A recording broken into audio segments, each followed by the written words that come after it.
iones. Entonces, ¿cuándo una sustancia forma en solución iones? Cuando se disuelve en agua. En realidad nos vamos a referir a soluciones acuosas. ¿Qué se observó desde la antigüedad? Que hay sustancias que cuando uno las ingiere en la boca dan un sentido ácido o agrio a esas sustancias fundamentalmente provenientes de cítricos, ¿sí? Se las llamó ácidos, y hay sustancias que en contacto con la piel o en la boca dan un sabor pastoso. A esas sustancias se las llamó bases, fundamentalmente si presentes en los jabones. ¿Qué se observó? Que el agua tiene una propiedad que, como les dije antes, disuelve a la mayoría de las sustancias químicas, no a todas. El agua se la considera solvente universal. Algunas sustancias obviamente no son solubles en agua, por lo tanto, ¿sí?, no son consideradas ni ácidos ni bases. Por ejemplo, los derivados del petróleo. Ahora, cuando alguna parte de alguna sustancia se disuelve en agua y libera, ¿sí?, protones y oxidrilos, hidrógenos más y oxidrilos, esas sustancias se consideran ácidos o se consideran bases. ¿Qué se toma como referencia para hablar de ácidos y bases? El agua. El agua tiene una característica muy particular. Originalmente se la consideró no conductora de la corriente eléctrica, pero ¿qué se observó? Cuando uno coloca electrodos en agua y hay una diferencia potencial, el agua se hace conductora de la corriente eléctrica. Cuando se empezó a medir la conductividad del agua, se observó que el agua tiene una conductividad, ¿sí?, determinada debido a que existen en el agua protones y oxidrilos, pero esa concentración es muy baja. Entonces, se dice que el agua tiene una propiedad que se llama autoionización, que moléculas de agua reaccionan entre sí, algunas se rompen, sobre una molécula de agua se adiciona un hidrógeno más, un protón, y la otra molécula de agua queda sin ese protón. Esto representaría la autoionización del agua.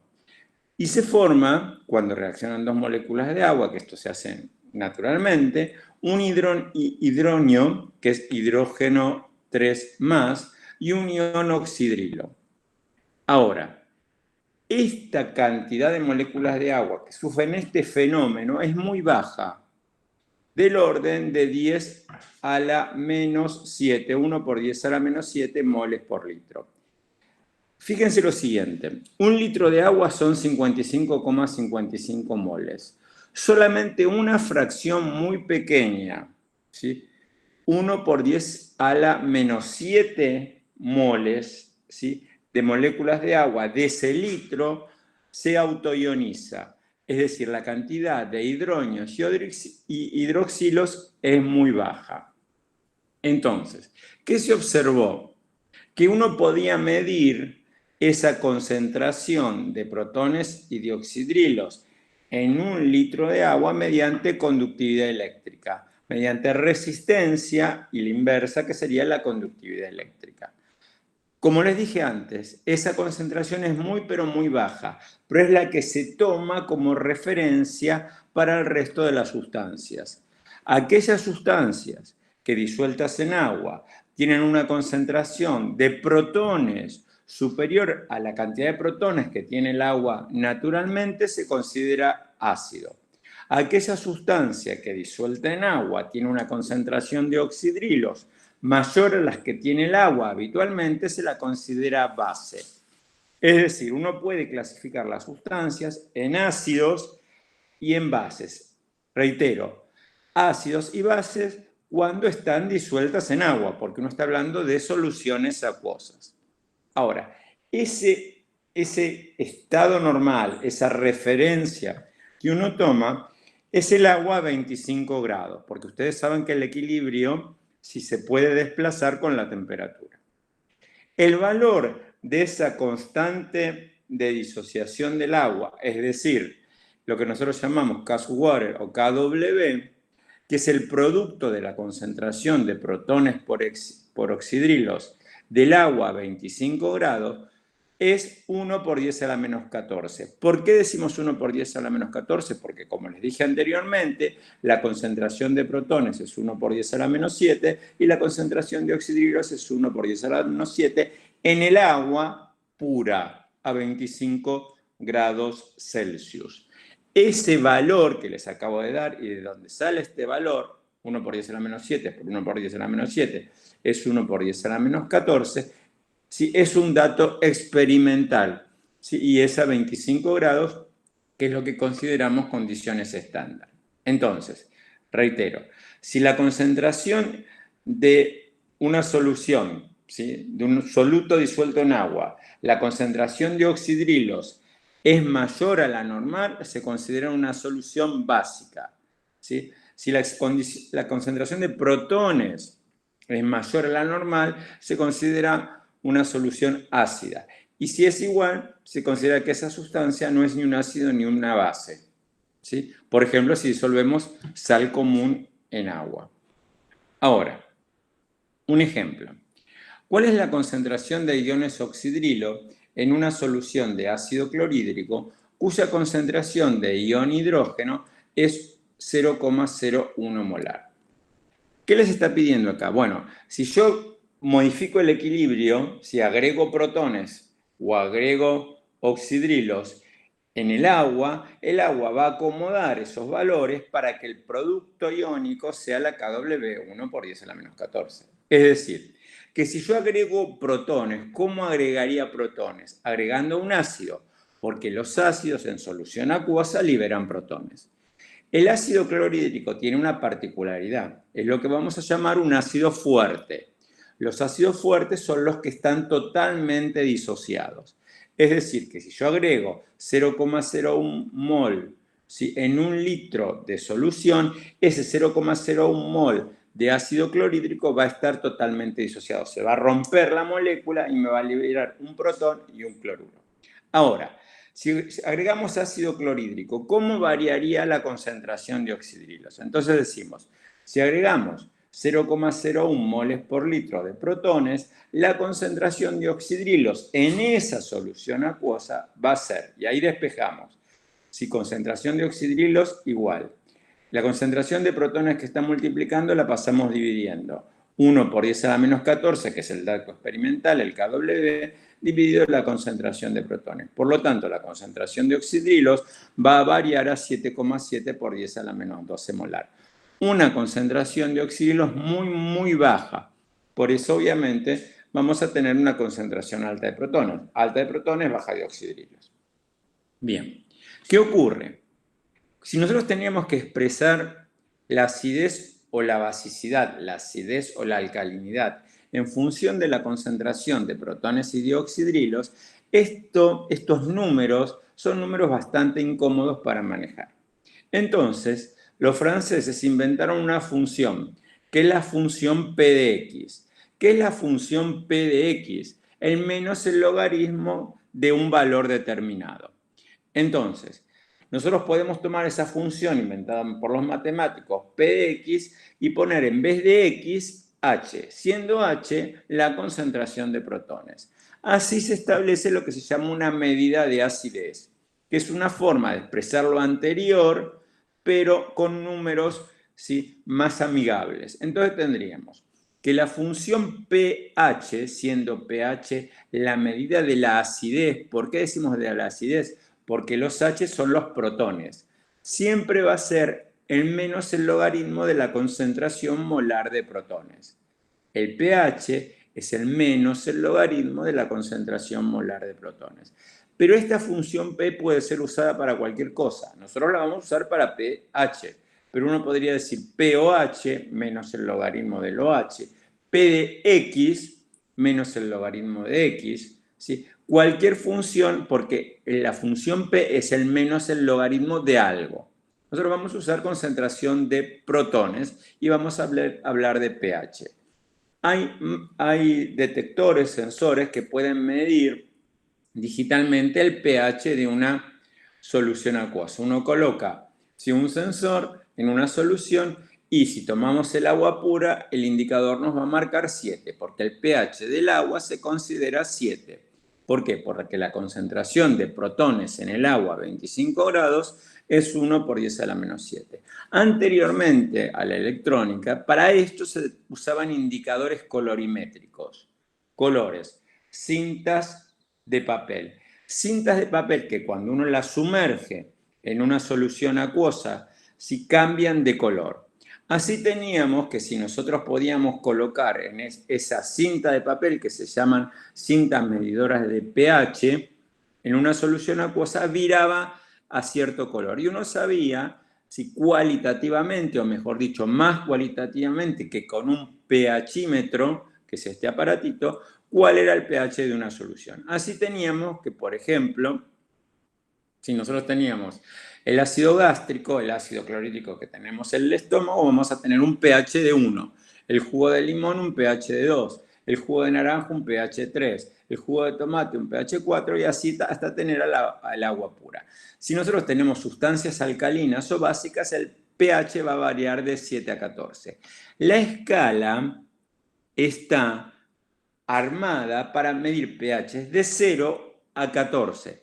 No es que no existan sustancias con mayor pH o menor pH, mejor dicho, existen sustancias mucho más ácidas y mucho más alcalinas, pero en la escala de medición se trabaja con soluciones diluidas, con soluciones de 1 por 10 a la menos 1, de 0,1 molar. Por lo tanto, la escala varía entre 0 y 14. ¿Nos podemos ir de escala? Sí, obviamente. Si no tenemos una solución mucho más concentrada de ácido, mucho más concentrada de base, se nos iría de escala. Pero la escala, este aparatito, nos va a medir solamente de 0 a 14. Más allá de la escala no se mide. No tiene sentido químico, no se usa, porque nosotros medimos el pH de soluciones diluidas, del orden de 1 por 10 a la menos 1, de 0,1 molar. No quiere decir que no existan sustancias más concentradas, pero no hace falta medir el pH.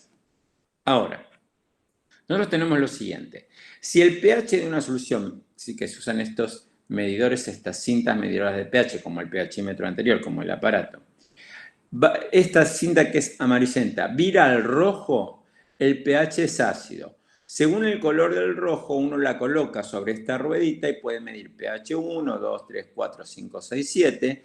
Y si empieza a virar en el verde o el azul, ya empieza a virar en el verde neutro y en el azul pasa a ser más alcalino. Y uno puede tener valores, ¿sí?, que van, ¿sí?, por aproximación del 1, ¿sí?, al 14. En general se usa esto o se usa directamente el pHímetro. La diferencia es que el pHímetro hay que regularlo más veces y es un poquito más caro y la cinta medidora de pH es mucho más barato y más cualitativo.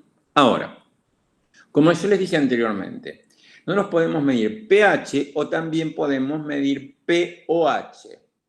¿Sí? En realidad, el pOH se calcula y se induce cuál es el valor. Las escalas miden en pH, pero uno puede calcular el pOH. ¿Cuál es la relación entre pH y pOH? Como el pH es el menos el logaritmo de la concentración de protones, el pOH es el menos el logaritmo de la concentración de oxidrilos. Uno puede calcular el pOH para sustancias alcalinas. ¿Cómo? La concentración de protones por la concentración de oxidrilos va a dar siempre KW, que es 1 por 10 a la menos 14.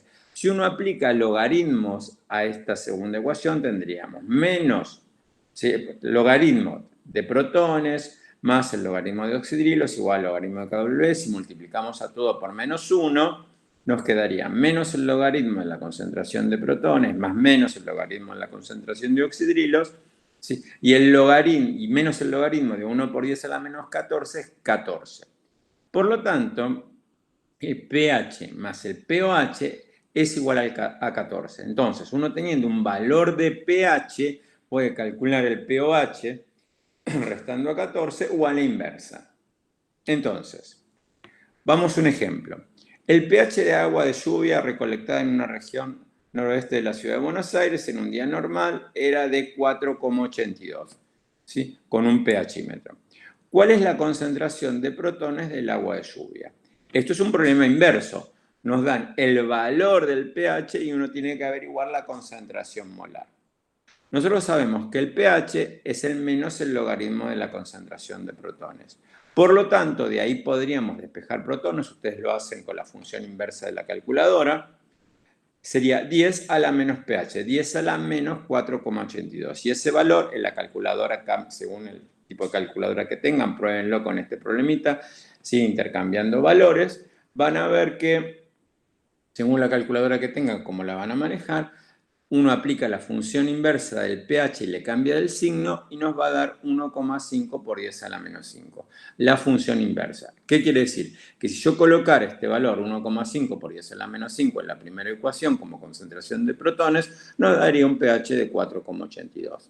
Es decir, que con el pH uno puede calcular la concentración de protones. Y con la concentración de protones uno puede calcular el pH. De la misma manera, un segundo problema.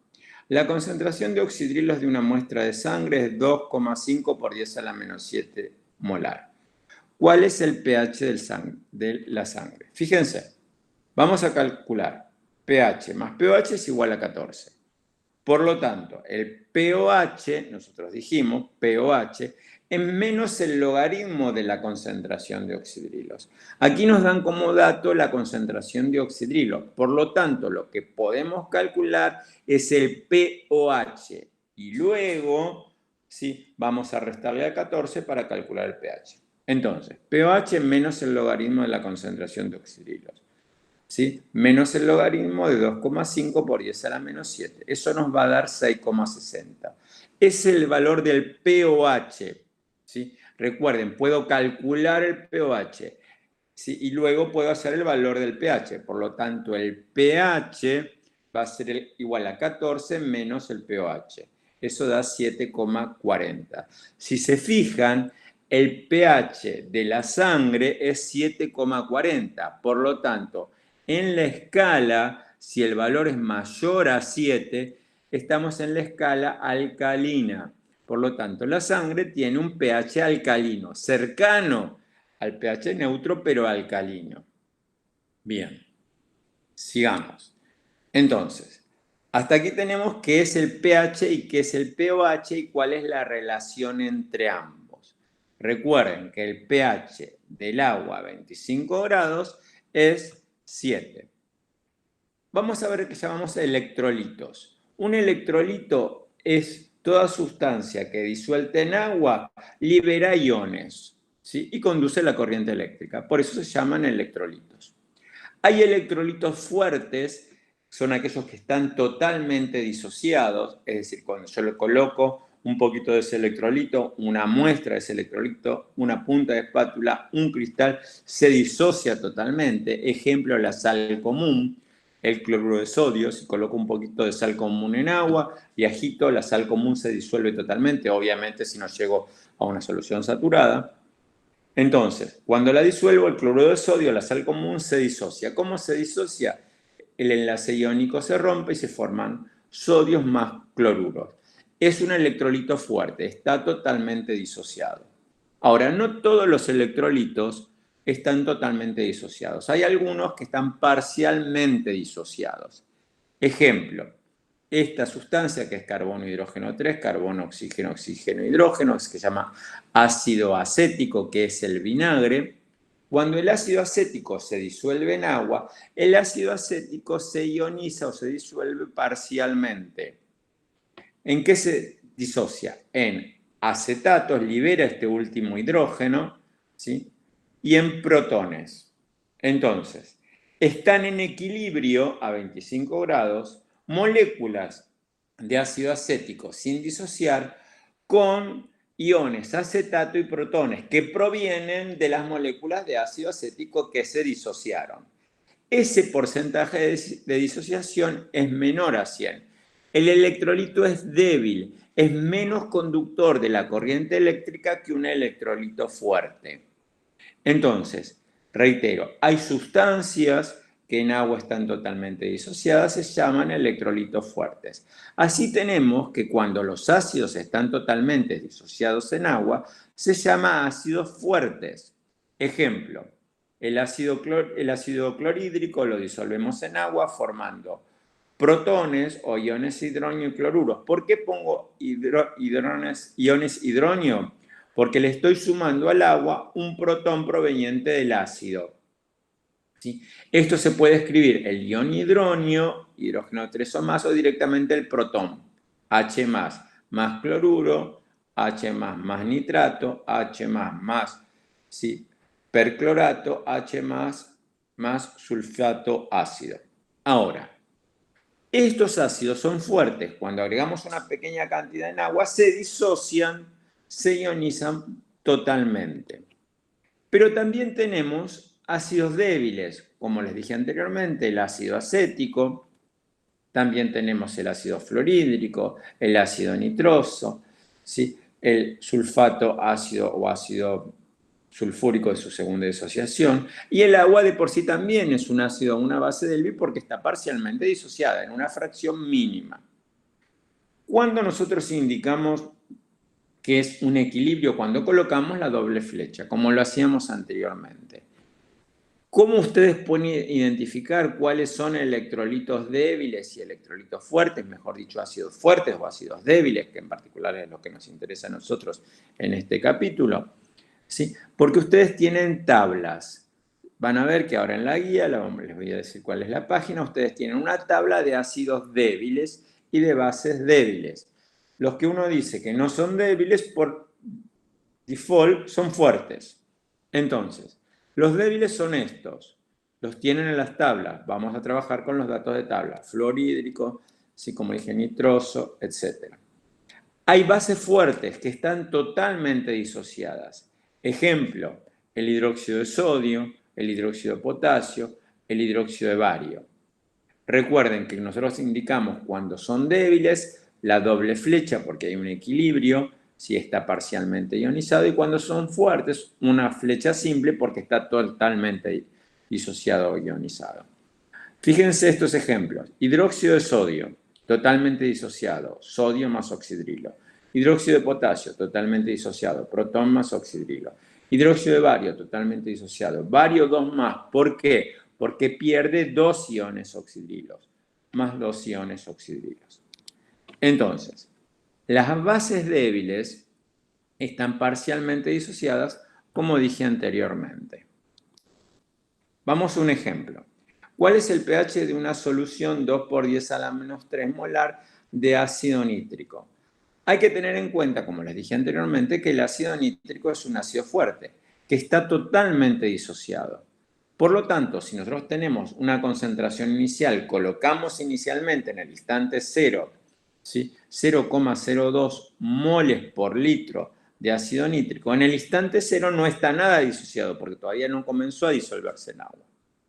Cuando llega al equilibrio, ¿sí? En este caso cuando se disocia totalmente, nosotros vamos a tener que lo que teníamos de masa inicial, ¿sí? Se disoció todo porque es un ácido fuerte, por lo tanto, los 0,02 moles por litro que teníamos se convirtieron en 0,02 moles de protones o hidronios y 0,002 moles por litro de nitrato.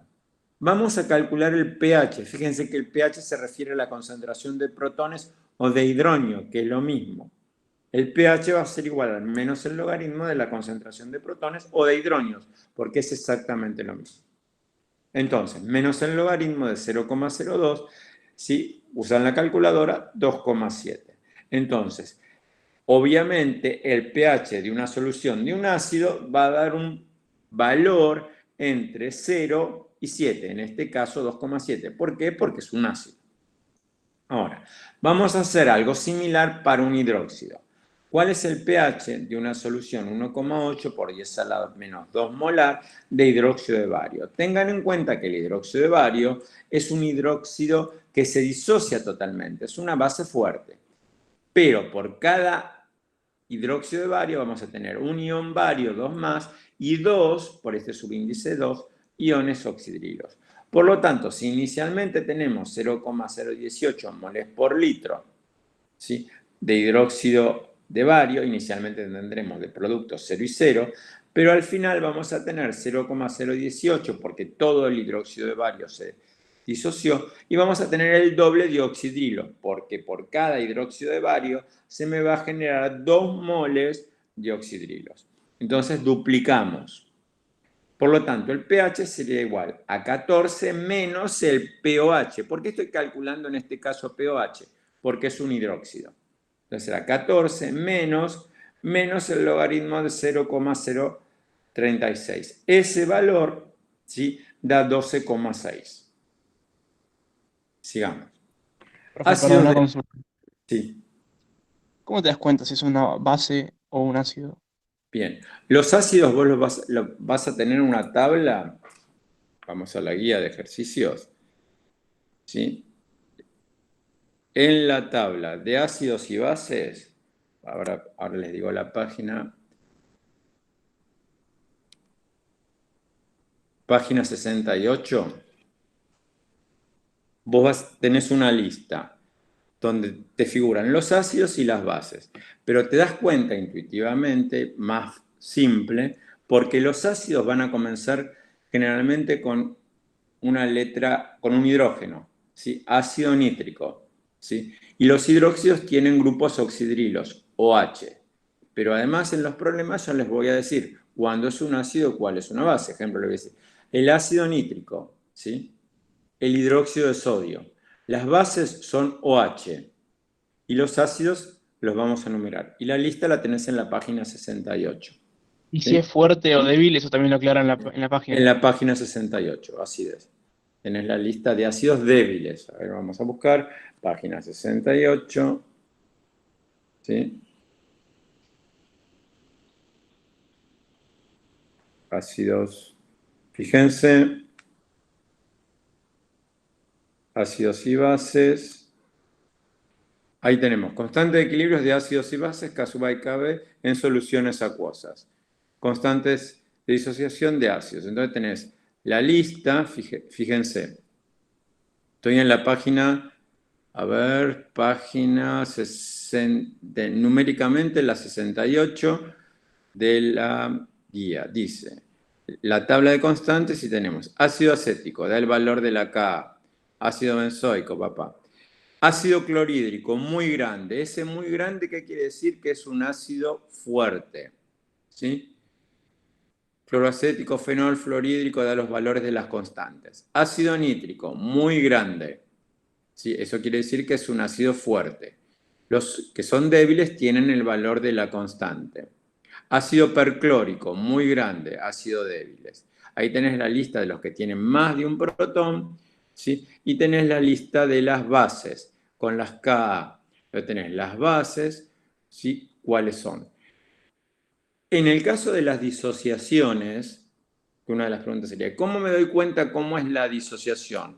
Nos le vamos a dar la ecuación de disociación del ácido de la base si es débil, para saber la cantidad de iones que se forman. ¿Sí? Vamos a hacer un ejercicio.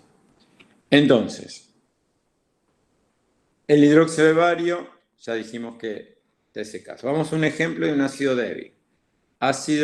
Un ácido HA, ¿sí?, que cuando se disuelve el agua libera el protón, se me forma el hidronio y se libera el anión, el acetato.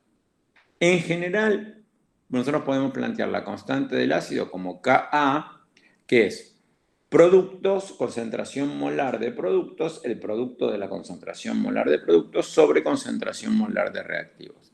Entonces tendríamos productos, concentración molar de protones, más el anión sobre la concentración molar del ácido sin disociar. La Ka es lo que llamamos constante de disociación del ácido. Cuanto mayor es el valor de Ka, más fuerte es el ácido. Si ustedes se fijan en la tabla, hay ácidos que son muy fuertes, ¿sí?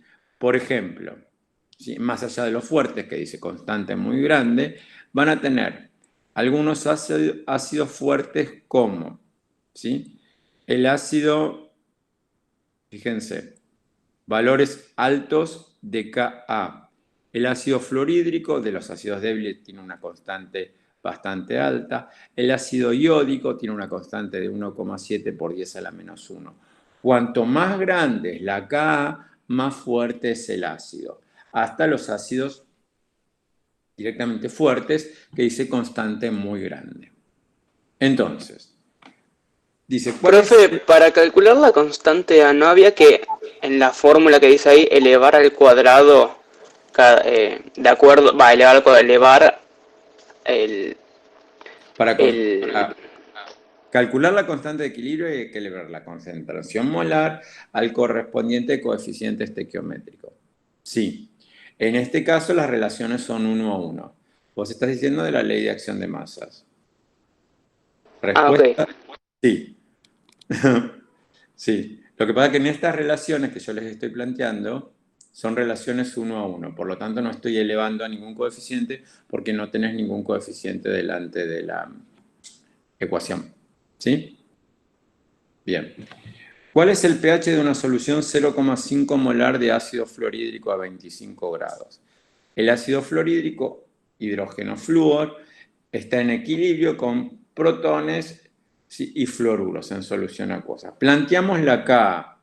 K será protones. Si acá hubiera un 2 adelante, tendría que poner un 2, como acabas de decir. No, ahí hay un 1, por lo tanto, un 1.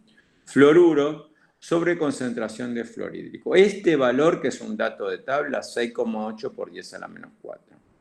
Nos pide calcular el pH de este ácido que es débil. Si fuera un ácido fuerte, totalmente disociado, cuya constante ácida es muy grande, ¿sí? La concentración de protones para calcular el pH sería igual a la concentración inicial del ácido, porque toda la masa del ácido está ionizado o disociado. En este caso, la concentración molar de protones no es 0,5 molar. ¿Por qué? Porque es un ácido débil, está parcialmente disociado. Por lo tanto, para calcular el pH, nosotros necesitamos conocer cuál es la concentración de protones en el equilibrio. Para calcular la concentración de protones en el equilibrio es lo mismo que ustedes hicieron, ¿sí?, para equilibrio químico. Es exactamente el mismo razonamiento. Son problemas similares. Lo que cambia es que acá tenemos un ácido en vez de sustancias que están en equilibrio. Entonces, decimos que inicialmente nosotros tenemos 0,5 moles por litro. Inicialmente, como no está disociado, en el instante cero, la concentración de protones y de fluoruros es cero. Cuando se produce la disociación, parte de esos 0,5 se disocian. Por eso hacemos 0,5 menos X. ¿Y cuánto se produce de protones? X y X. Por lo tanto, nosotros podemos plantear, reemplazar en esta Ka, ¿sí?, las concentraciones molares por X. Entonces tendríamos protones, pero protones es X. X por fluoruro, pero fluoruro es X. X por X, sobre la concentración de fluoruro de hidrógeno en el equilibrio, 0,5 menos X. Eso es igual a la K sub A, que es un dato de tabla, 6,8 por 10 a la menos 4. Si acá despejamos, como hicimos en equilibrio químico, despejamos el valor de X, nos va a dar una ecuación cuadrática. Resolvemos las raíces con la calculadora y nos va a dar que uno de los valores, sí que es el positivo, es 0,018 molar. Fíjense, ¿sí? ¿Qué quiere decir esto? Dice, en el equilibrio hay 0,018 moles por litro de protones. Reitero, si fuera un ácido fuerte, en el equilibrio sería 0,5, porque en el equilibrio está totalmente disociado. Pero como es un ácido débil y está parcialmente disociado, en el equilibrio solamente vamos a tener 0,018 moles por litro, no estos 0,5. Entonces, para calcular el pH hacemos menos el logaritmo de 0,018. Perdón, profe. Dale. Y da Eso es en los si en los 1,72. reactivos quedaría 0,50 Dale. menos eso. En el equilibrio de fluoruro de hidrógeno, 0,50 menos eso. Si me pidieran calcular la concentración de fluoruro de hidrógeno en el equilibrio, sí. Pero me piden calcular el pH en este caso, ¿eh, Nacho? Claro. Sigamos. Gracias. No, por favor. ¿Cuál es el pH del ácido monoprótico? 0,122 molar si su Ka es 5,7 por 10 a la menos 14. El mismo razonamiento, ¿sí? Es un problema similar, lo que pasa es que me lo hablan de una generalidad. Si la concentración inicial es 0,122, inicialmente de productos no tengo nada. ¿sí? En el cambio, lo que se disocia o se ioniza lo llamamos X. En el equilibrio lo que vamos a tener es esa concentración inicial menos lo que se disoció, XX, resolvemos la cuadrática, hallamos la concentración de protones, que en este caso nos va a dar 0,081, y el valor del pH es 2,07.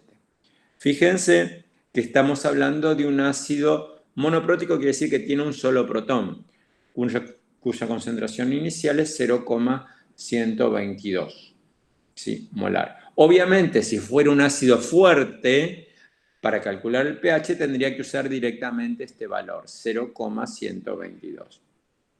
Bien. Vamos a neutralización y a dilución. Nosotros tenemos lo siguiente, ¿a qué llamamos neutralización? Cuando un ácido reacciona con una base, un ácido y una base se neutralizan. Los protones del ácido reaccionan con los oxidrilos de la base para formar agua, fíjense que es H2O, ¿sí? Un hidrógeno del oxidrilo, un hidrógeno del ácido, del hidroxilo, un hidrógeno del ácido y el oxidrilo forman agua y se une, en este caso, el sodio y el cloro para formar cloro de sodio. Cuando un ácido reacciona con una base, se neutralizan, se forma agua. ¿Qué es la neutralización en realidad, en general? Cuando los protones de un ácido reaccionan con los oxidrilos de una base, se forman agua. Obviamente, si el número de moles, si de protones, es igual al número de moles de oxidrilo, todos se van a formar agua. Entonces, si no tengo ni exceso de ácido ni exceso de la base, el pH va a ser el pH del agua, pH 7. Entonces, cuando se neutralizan, uno dice, al neutralizar, lo que hacemos es igualamos la cantidad de protones con la cantidad de oxidrilos, el número de moles de protones con el número de moles de oxidrilo. Ahora, ¿qué ocurre cuando el número de moles no es igual? Bueno, la solución no estará neutralizada, ¿sí? Será una solución alcalina si tiene exceso de base o será una solución ácida si tiene exceso de ácido. Entonces, ¿cómo podemos calcular esa relación? Siempre el número de moles de algo es el volumen por la molaridad de ese algo. Si nosotros multiplicamos el volumen en litros por la molaridad, ¿sí? En este caso del ácido, en moles por litro nos va a dar el número de moles de ácido o número de moles de protones.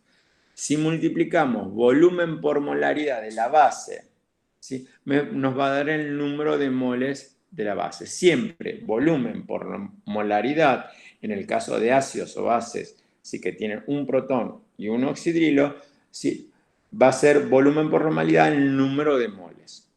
Entonces, a ese proceso se lo llama neutralización. Pero reitero, cuando logro igualar unos y otros. Y esta ecuación se puede usar para la neutralización. ¿Por qué? Porque esto B por M del ácido es igual a B por M de la base. Esta ecuación la podemos usar para resolver problemas en el caso de neutralización. La misma ecuación se puede usar para diluciones. Si nosotros tenemos una solución concentrada y queremos llevar a una solución diluida, agregando solvente, agua. Entonces, el volumen por la molaridad de la solución concentrada, si es de un ácido, va a ser igual al volumen por la molaridad de la solución diluida de ese mismo ácido cuando agrego agua. ¿Por qué? Porque si yo tengo un número de moles de un ácido y le agrego agua, el número de moles no cambia, lo que me cambia es la concentración. Volumen por molaridad o por molaridad es igual a volumen por molaridad. Entonces, la dilución es el proceso por el cual, a partir de una solución concentrada, obtenemos una más diluida agregando solvente, agua. Como el número de moles siempre es constante, el número de moles de soluto siempre es constante, porque lo que agregamos es solvente, podemos decir que el volumen por la molaridad de la solución inicial en el proceso de dilución va a ser igual al volumen por la molaridad de la solución final en el proceso de dilución. Muy bien. Pero el volumen debe ser distinto. Ahora,